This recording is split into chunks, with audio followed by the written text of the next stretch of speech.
High Chancellor Voxith glided across the crystal chamber's immaculate floor, his ceremonial robes trailing streams of bioluminescent light that danced in perfect harmony with the ambient music. The chamber, like everything else in the Concordat's capital, was designed to showcase the peak of galactic civilization, a reminder that they had long since transcended the primitive need for military might. Your Radiance, Sub-Coordinator Lethal approached with the practiced grace of a species that had spent millennia perfecting the art of movement. The quantum arrays have detected an anomaly. Voxith's secondary eyes flickered with mild interest, while his primary set remained focused on the holographic display of the evening's ceremonial fleet arrangements. An anomaly worthy of interrupting the sunset configuration. Even his tone was musical, each word precisely modulated to convey both authority and aesthetic pleasure. The arrays detected a vessel traveling at impossible velocities. Your Radiance. It bears energy signatures we've never encountered. And Lethal hesitated, his cream-colored scales shifting to a slightly paler shade. Weapons discharge residue. At this, Voxith finally turned his full attention to his subordinate. Weapons? How charmingly primitive. Perhaps another species reaching their spacefaring age.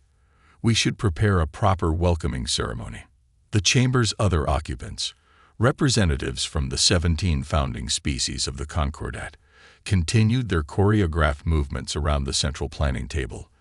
Their ships, visible through the chamber's transparent ceiling, performed an equally elaborate dance among the stars. Each vessel was a masterpiece, their hull designs representing millennia of artistic evolution rather than military necessity. Junior observer Keyleth, barely 3 centuries old and still prone to what her elders called excessive pragmatism, approached the central table. Your Radiance, perhaps we should activate the defensive matrices. The velocity readings suggest technology beyond our understanding. The chamber filled with the musical equivalent of laughter from a dozen different species. My dear Keyleth, Voxith's voice carried the patient tone of a teacher correcting a particularly naive student. The Concordat hasn't needed genuine defenses in 10,000 years. Our ceremonial shields are more than adequate for any demonstration of force a young species might attempt. On the massive holographic display, a red dot appeared at the edge of their territory, moving faster than any ship in their combined fleets.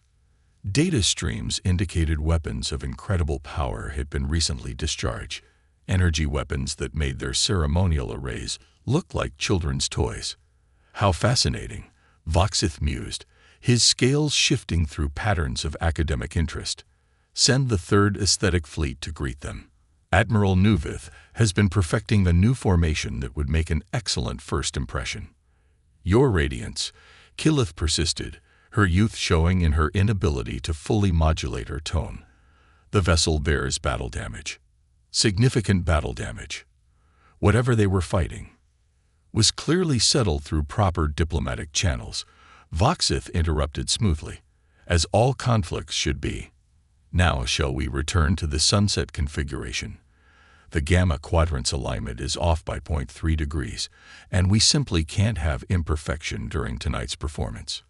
The chamber resumed its normal activity, the red dot on the display momentarily forgotten as the assembled representatives returned to their artistic pursuits. Only Keyleth remained watching the mysterious vessel's approach, her scales shifting to the deep blue of concern.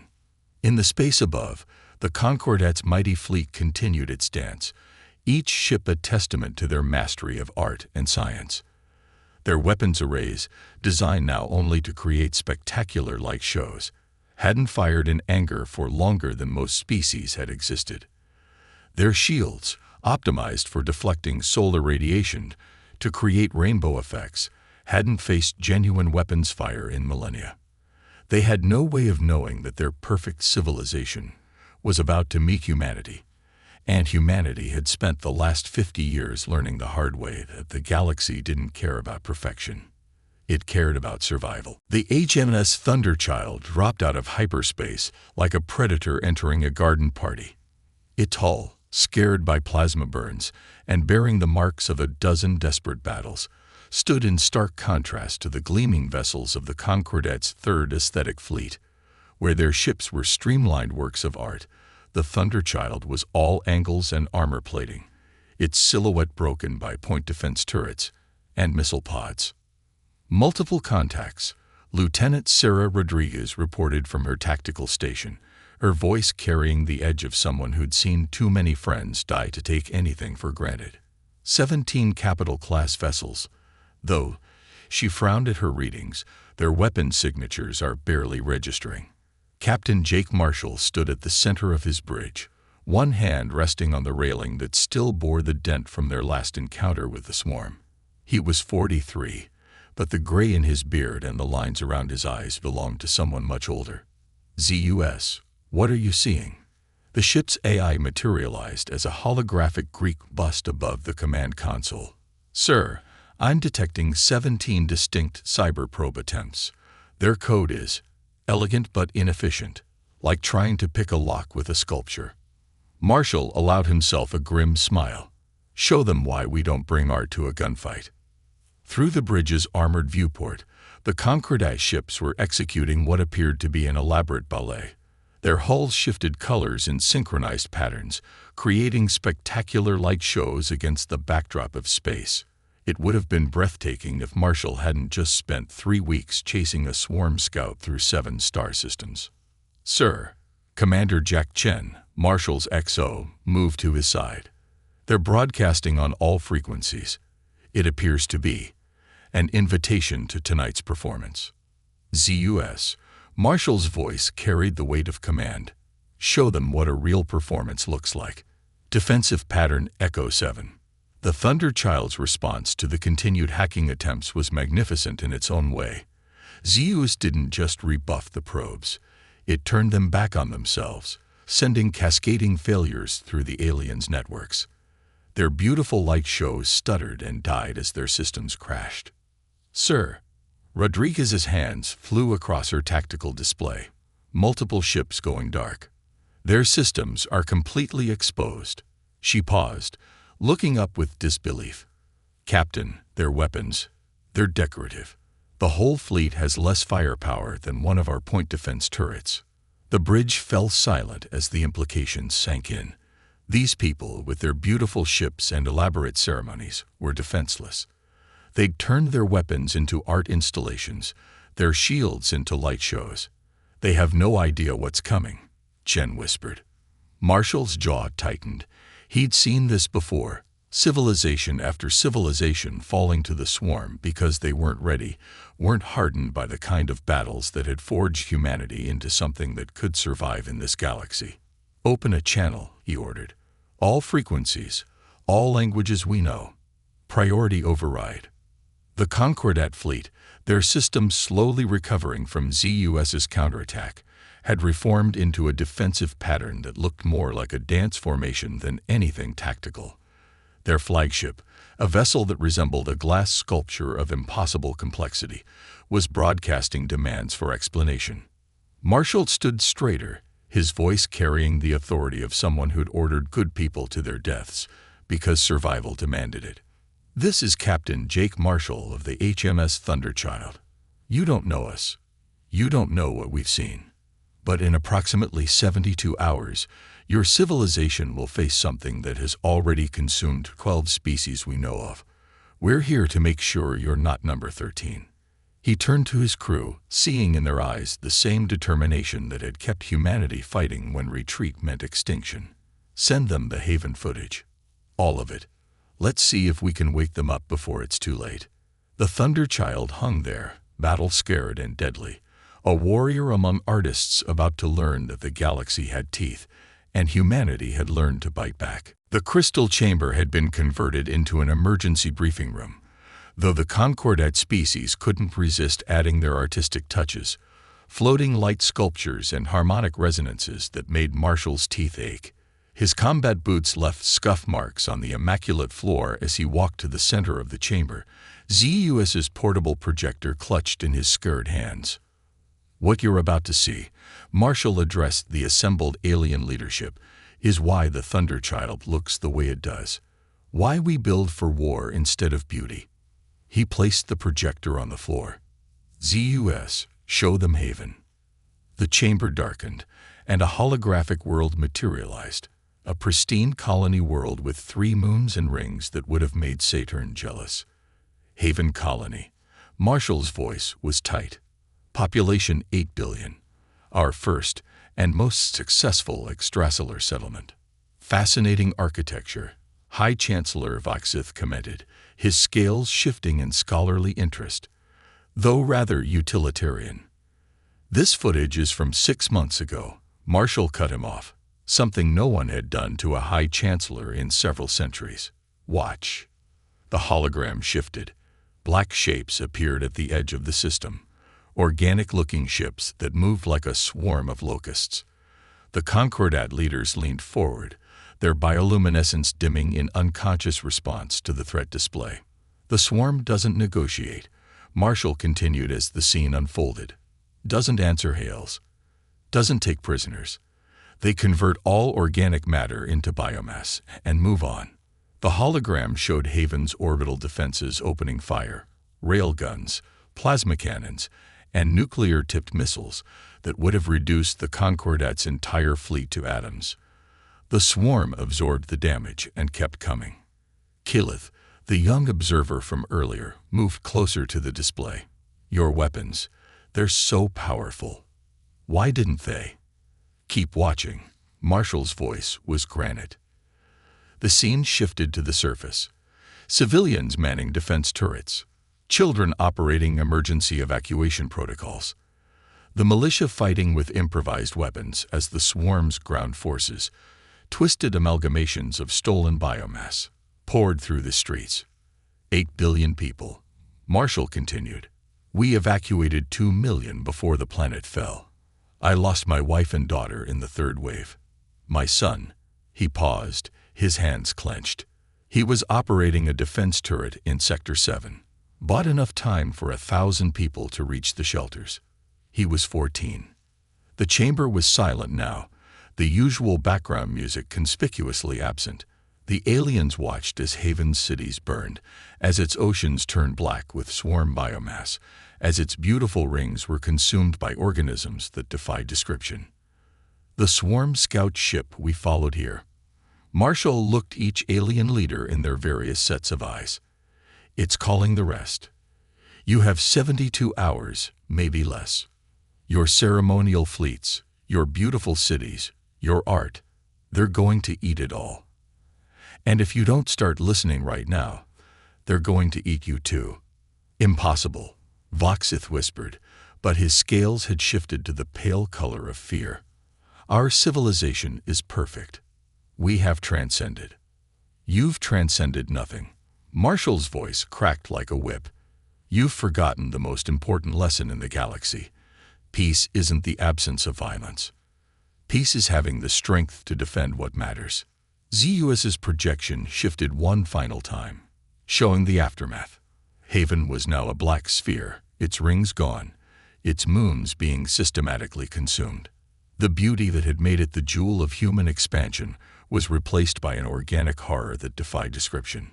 "So," Marshall looked around the chamber, at these beings who had spent 10,000 years perfecting their civilization while forgetting how to protect it.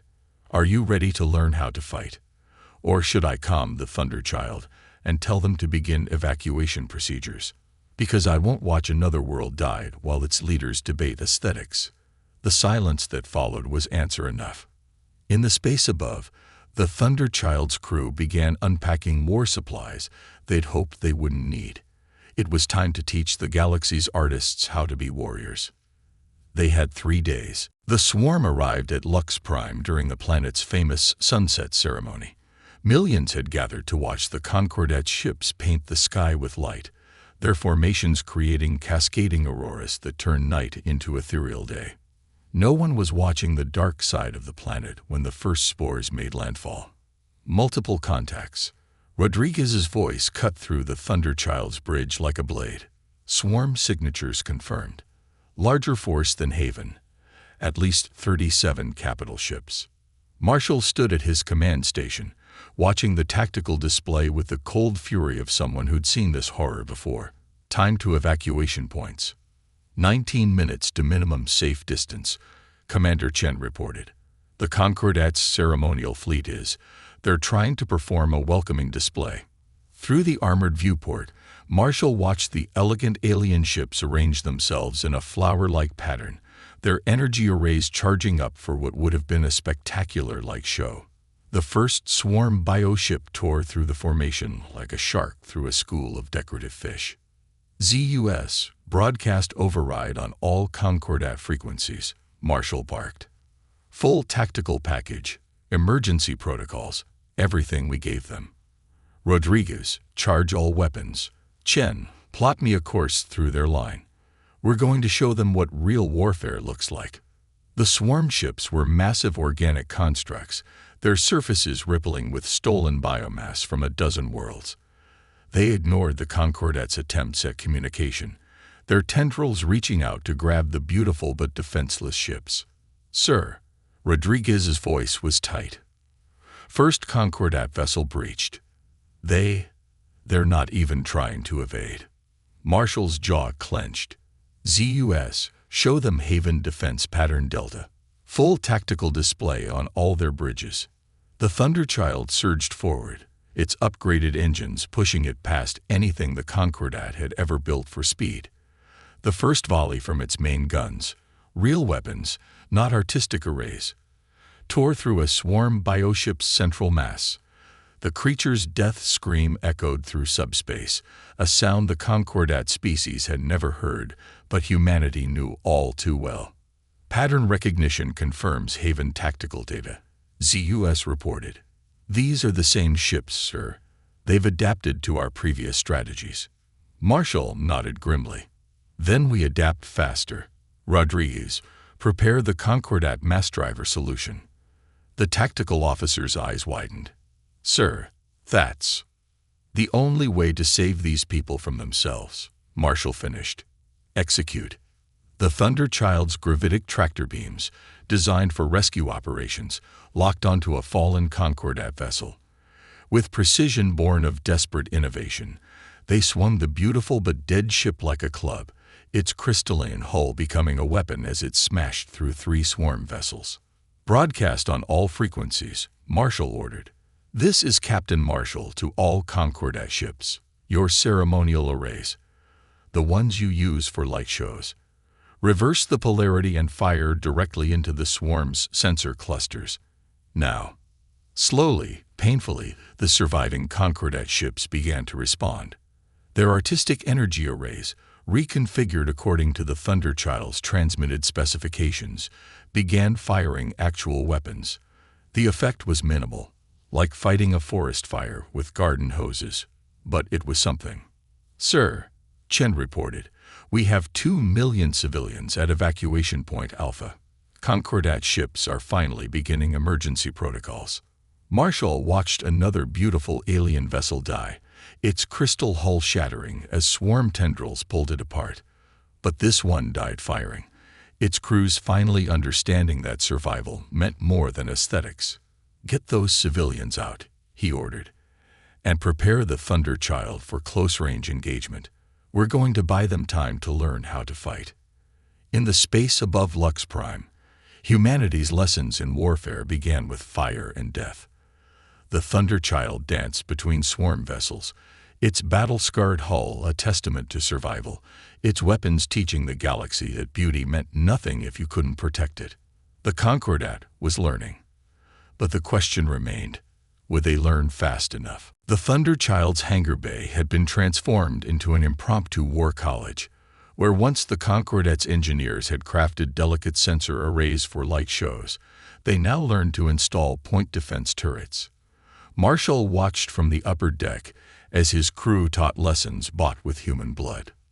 No, the shield harmonics aren't supposed to be beautiful, Lieutenant Rodriguez was saying to a group of Concordat technicians. Their scales shifted in distress as she rerouted their ceremonial shield generators. They're supposed to stop you from dying. Beauty is secondary to survival. ZUS's hologram flickered beside Marshall. Sir, the Concordat ships, Keyleth's group modified, are showing a 300% increase in combat effectiveness, though their crews are still hesitating to fire first. They'll learn, Marshall said grimly, or they'll die. The galaxy doesn't offer a third option. Below, Commander Chen was teaching tactical maneuvers using holographic displays. The young Concordat officers watched with a mixture of horror and fascination as he demonstrated how to turn their ship's artistic arrays into weapon systems. Your solar wind collectors, Chen pointed to a schematic. Reverse the polarity, overclock the power core, and you've got a makeshift particle beam. Will it burn out the systems? Yes. Will it keep you alive long enough to matter? Also yes. Killith approached Marshall, her scales now bearing the dark marks of engineering work, rather than their usual ceremonial patterns. Captain, I've been studying your combat logs. The way humans fight. It's not just about weapons, is it? Marshall turned to face her. No. It's about accepting that survival isn't pretty. Your people spent 10,000 years perfecting beauty. We spent 50 years learning how to stay alive when the universe decided we shouldn't. The ship shuddered slightly as another modified Concordat vessel docked for upgrades. Through the hangar shields, Marshall could see the fleet changing. Beautiful crystal spires were being replaced with weapon mounts. Artistic hull patterns were covered with ablative armor. Watch this. Marshall nodded toward a training exercise. A group of Concordat ship captains was running a simulation of the Haven defense. Most of their ships died, but they were dying fighting now, not performing. They're learning, Killith observed. Not fast enough. Marshall's voice was steel. The swarm doesn't give credit for improvement. You either win or you die. Speaking of which, ZUS, show them the Lazarus Protocol. The AI projected a new simulation. The Concordat officers watched in shock as a seemingly defeated human vessel deliberately overloaded its core, using its own destruction to take out multiple swarm ships. This is barbaric. One of the older Concordat leaders protested. This is survival, Marshall countered. Your civilization spent 10,000 years asking, how can we make this more beautiful? We spent 50 years asking, how can we make sure our children live to see tomorrow? Which question matters more right now? The Thunderchild's mess hall had become a strange fusion of cultures. Concordat engineers sat with human tactical officers, learning to think in terms of weapon yields instead of aesthetic harmonies. Young alien officers practiced emergency protocols while their elders slowly, painfully, unlearned millennia of artistic focus. Sir, ZUS interrupted. Long-range sensors are picking up swarm movements. Multiple vectors. They're adapting to our defense patterns. Marshall nodded. They always do. Keyleth, is your battle group ready? The young alien's scales shifted to a determined pattern he'd never seen before. We've replaced our ceremonial arrays with your missile launchers. The crews are resistant, but they understand now. After Lux Prime, they understand. Good. Marshall turned to address the hangar bay. Because we've got 12 hours before they hit us again. And this time, they're expecting us to fight back. The assembled aliens and humans looked up at him, united by the simple truth he'd been teaching. Survival trumps ceremony. The galaxy didn't care about art or beauty or 10,000 years of peace. It only cared if you were strong enough to keep breathing. And humanity was very, very good at that. Queen ship detected. Rodriguez's voice carried over the battle channel as the massive swarm vessel emerged from FTL. It dwarfed the surrounding bioships, its organic hull writhing with stolen biomass from a dozen worlds. Energy signature matches the Haven apocalypse. The combined human Concordat battle group hung in space, facing the largest swarm fleet Marshall had ever seen. The Thunderchild led from the center, flanked by newly armed Concordat vessels, their beautiful hulls now bristling with weapons hastily grafted from human designs. Status on the civilian evacuation, Marshall demanded, his knuckles white on the command rail. 70% complete, Chen reported. But we need another 30 minutes for full withdrawal. Marshall watched the tactical display, his mind racing through options that all ended in death. The Queen ship was already launching spores, millions of them, each capable of consuming a city. They had to hold the line, but against that, Sir, ZUS's hologram flickered with rapid calculations. The Concordat's ceremonial energy arrays. Their resonance frequency matches the swarm's neural network. Marshall finished, a desperate plan forming. Keyleth, is your battle group still equipped with the original arrays? Yes, but they're hardly weapons. Keyleth's voice crackled over the comm. We were going to replace them with. Keep them, Marshall interrupted. All Concordat ships. This is Captain Marshall. Your ceremonial arrays, the ones designed to create your light shows. They're about to become the most powerful weapons in the galaxy. He could almost hear the confusion in the silence that followed. These people had spent millennia turning weapons into art. Now he was asking them to turn art into weapons. ZUS, send the modifications. Keyleth, get your best performance coordinators on this. We're going to conduct a symphony, but the notes are going to be destruction. Understanding dawned in Keyleth's voice. The resonance cascade, like the Aurora celebration, but aimed at their neural network, Marshall confirmed. Commander Chen, get our shields ready to compensate. This is going to get bright. The swarm pressed forward, their organic ships moving with the coordinated grace of a single organism. The Queen ship pulsed with deadly energy, preparing to fire its main weapon. The same weapon that had turned Haven's oceans to ash. All ships, Marshall's voice was steel. Execute Performance Protocol Alpha. Show them what art can do when it's fighting for survival. The Concordat ships began to move in their old ceremonial patterns, but this time each graceful maneuver was a tactical position. Their energy arrays, originally designed to paint the sky with light, powered up in perfect harmony. Sir, Rodriguez reported, swarm ships are responding to the energy signature. They're curious. They've never seen beauty used as a weapon, Marshall said grimly. Fire. The space between the fleets exploded with light. The Concordat's arrays, synchronized to the exact frequency of the swarm's neural network, sent cascading waves of energy that weren't meant to create art. They were meant to burn. The effect was devastating. Swarm ships writhed as their neural networks overloaded. The Queen ship's surface rippled in agony as the very frequencies meant to celebrate peace tore through its biological circuits. Push the advantage, Marshall ordered. All ships, full military thrust. Hit them with everything. The Thunderchild led the charge, its conventional weapons joining the Concordat's deadly light show.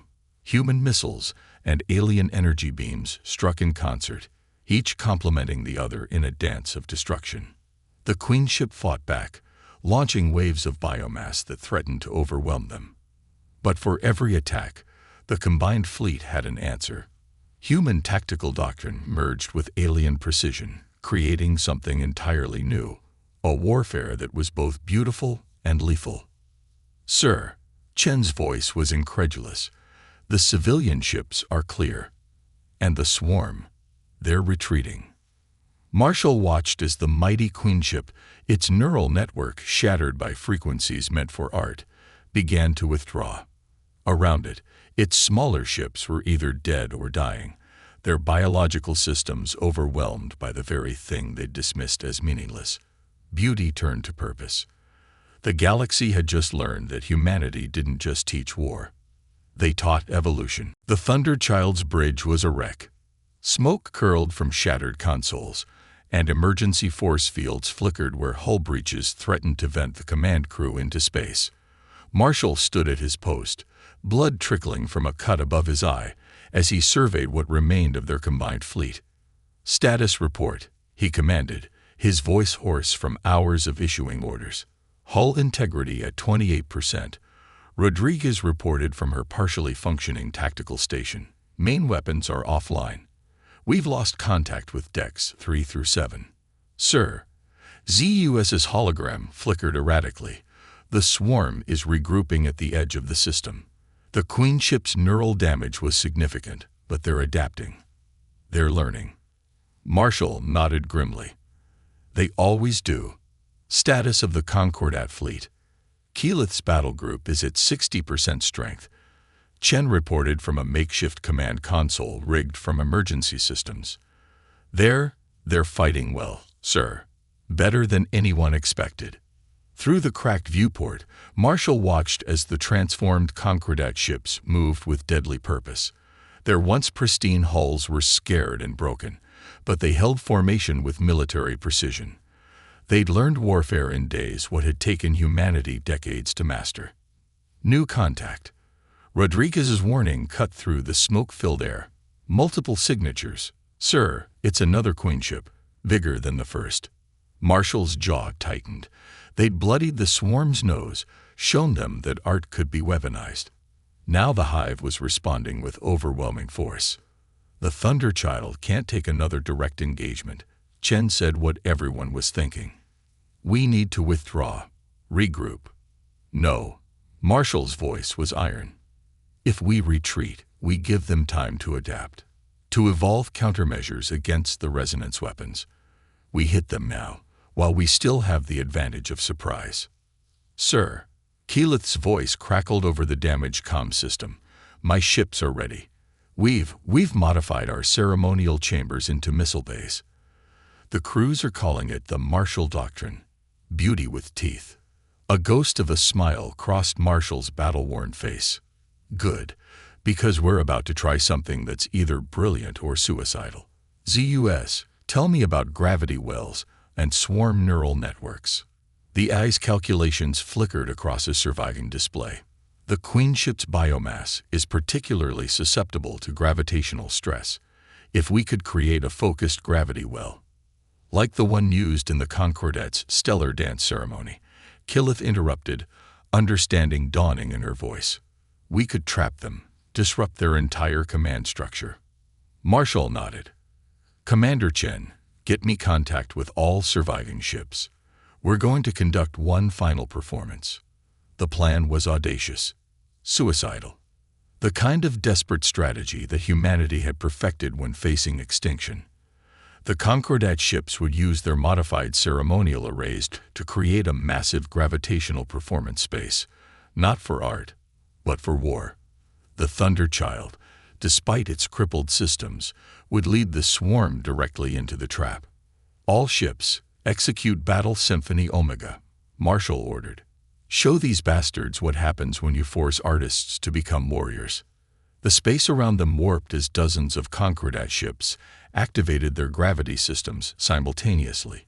The approaching queenship, larger than a small moon, found itself caught in a web of competing gravitational forces. Its neural network, already confused by the earlier resonance attack, began to break down under the gravitational stress. Now, Marshall roared. All ships, fire everything. Leave nothing for a second wave. The combined fleet unleashed hell. Human missiles streaked alongside Concordat energy beams.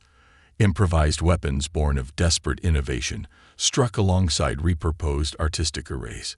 The queenship's massive form began to break apart, its stolen biomass unable to maintain cohesion under the assault. Sir, Rodriguez's voice was tight with both pain and triumph.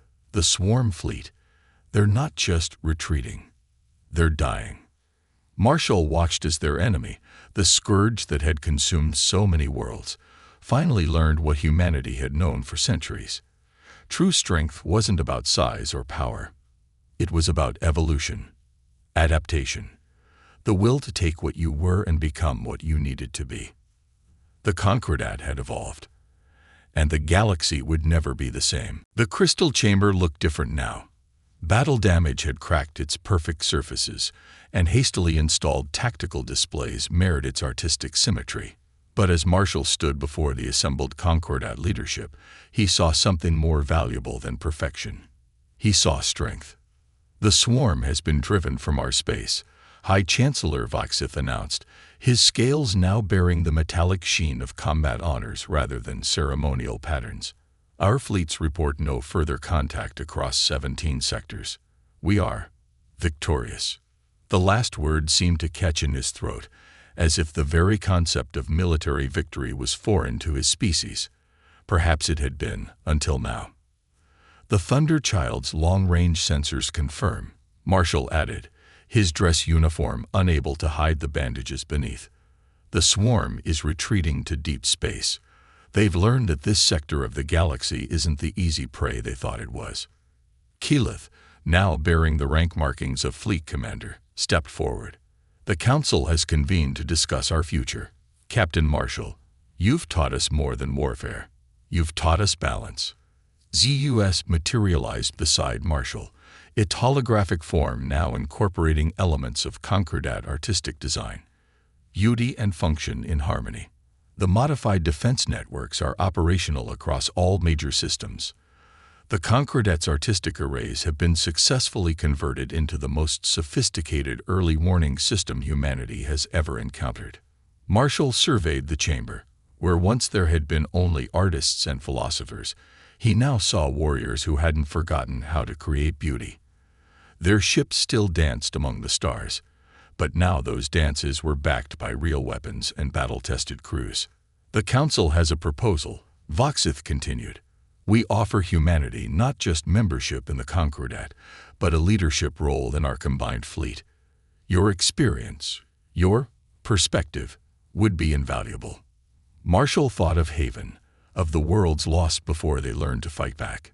He thought of his family, of all the families who had paid the price for humanity's harsh education and survival. Then he looked at these beings who had managed to learn in weeks what had taken humanity decades of blood and sacrifice to understand. "No," he said simply. A murmur ran through the chamber. Voxith's scales shifted in confusion. "No. After all we've achieved together, we don't want to lead you," Marshall explained, his voice carrying the weight of every battle he'd ever fought. "We want to fight beside you, to learn from you, even as you learn from us. Because out there in the dark, something worse than the swarm is evolving. And when it comes, I want my children to have art and culture and beauty worth fighting for." Understanding dawned in their alien eyes. This wasn't about dominance or leadership. It was about balance, the very thing their civilization had lost in its pursuit of perfection. "Then let us propose something different." Keyleth stepped forward. "A new Concordat, not built on the absence of conflict, but on the wisdom to know when to create and when to destroy, when to make art and when to make war." Marshall nodded slowly. "A civilization that remembers both beauty and strength, that learns from the past without being chained to it." He turned to Voxith.